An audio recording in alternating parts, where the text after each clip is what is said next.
Hello friends, welcome to my channel reading pearls.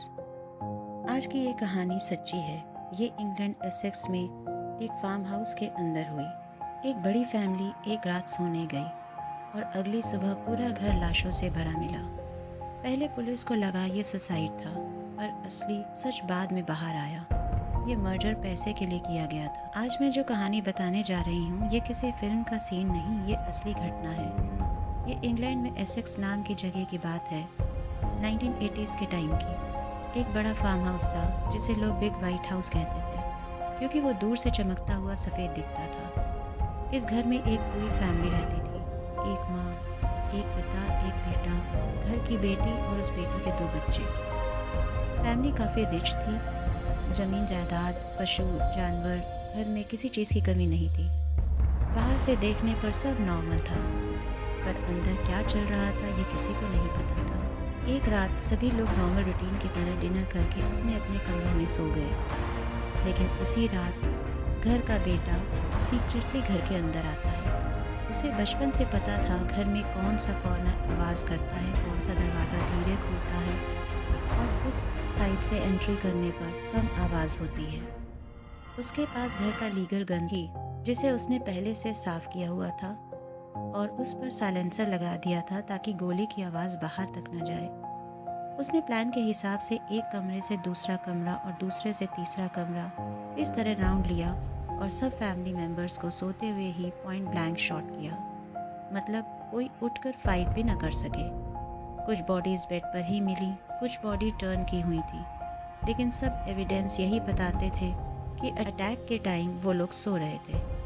फिर उसने gun को ऐसे जगह पर रखा, ऐसे एंगल में रखा कि ऐसा लगे जैसे घर की बेटी ने सबको मारा और खुद को भी शूट कर लिया। उस बेटी की मेंटल हेल्थ हिस्ट्री पहले से रिकॉर्ड में थी, तो उसका बैड रिकॉर्ड यूज़ करना किलर का प्री प्लान ट्रिक था। वो आदमी पहले से ही घर और परिवार की आदतों को जानता था।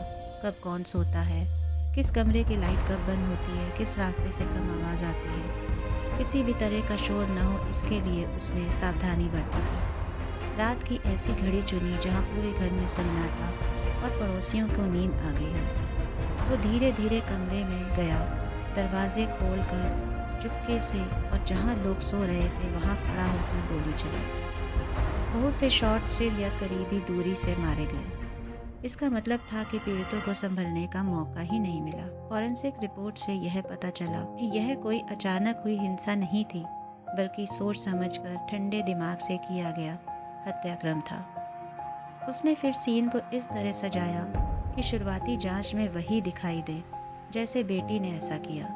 इसलिए उसने कुछ चीज़ें ऐसी छोड़ दी जो लोगों को उस राह पर ले जाए, और यही शुरुआती उलझन पुलिस को भटका गई। जब सब खत्म हो गया तो उसने जल्दी ही सब बातों से खुद को बचकर निकला हुआ शख्स बना लिया। वो बाहर जाकर रिश्तेदारों को, पड़ोसियों को फ़ोन करके रो रो कर शिकायत करने वाला बन गया, ताकि उसकी विक्टिम वाली इमेज बन जाए। वो सुबह जल्दी बाहर निकल कर सामान्य व्यवहार करने लगा, जैसे किसी ने रात में कुछ भी महसूस नहीं किया। कई बार ऐसे मामले में आरोपी पूरी रात वहीं रुका भी होता है और सुबह का चेहरा ऐसे निकलता है कि वह बिल्कुल शॉक में है। उसने भी कुछ ऐसे ही साइंस दिए, और क्योंकि पुलिस को पहले ही किसी बाहरी हमले का सबूत नहीं मिले थे, उसके शांत व्यवहार ने कई लोगों को यकीन दिला दिया कि वह भी एक दुखी रूमानी सदस्य है। जब पुलिस आई, दरवाज़ा टूटा नहीं था, खिड़की टूटी नहीं थी, बाहर से घुसने के साइंस भी नहीं थे। तो पुलिस ने जल्दी से कंक्लूजन निकाल दिया, अगर बाहर से कोई आया ही नहीं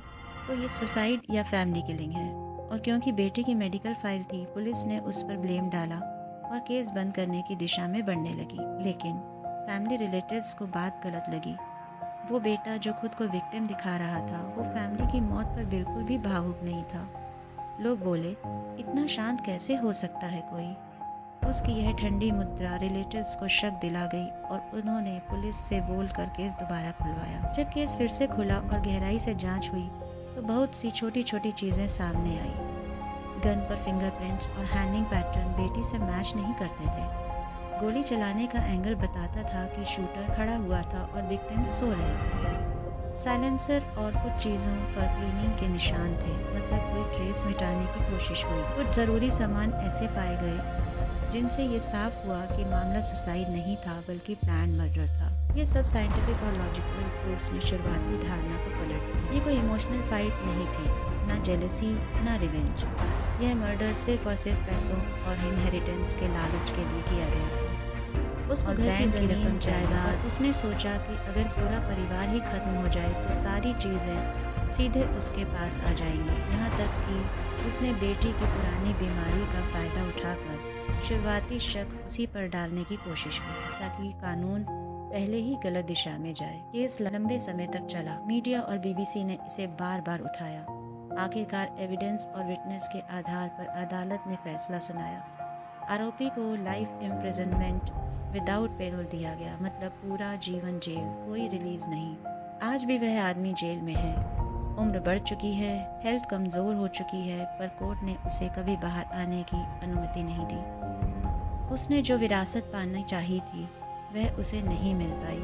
कई संपत्तियां कोर्ट ने फ्रीज कर दी। अंत में उसकी सारी चालें नाकाम रहीं और वह अपने बचपन घर के बाहर जीवन के आखिरी साल जेल में बिता रहा है। इस केस की सबसे बड़ी सीख यह है कि असली खतरा हमेशा बाहर से नहीं आता। कभी कभी वह हमारे अपने घर वालों में छिपा होता है, शांत, सामान्य और मासूम दिखने वाले लोगों में। और जो लोग बहुत ठंडे दिमाग से अपने मतलब के लिए कदम उठाते हैं वो समाज में सबसे खतरनाक होते हैं। अगर आपको ये कहानी अच्छी लगी हो तो इस वीडियो को लाइक और शेयर ज़रूर करिएगा और मेरे चैनल को भी ज़रूर सब्सक्राइब करें इसी तरह की नई नई स्टोरी सुनने के लिए। Thank you.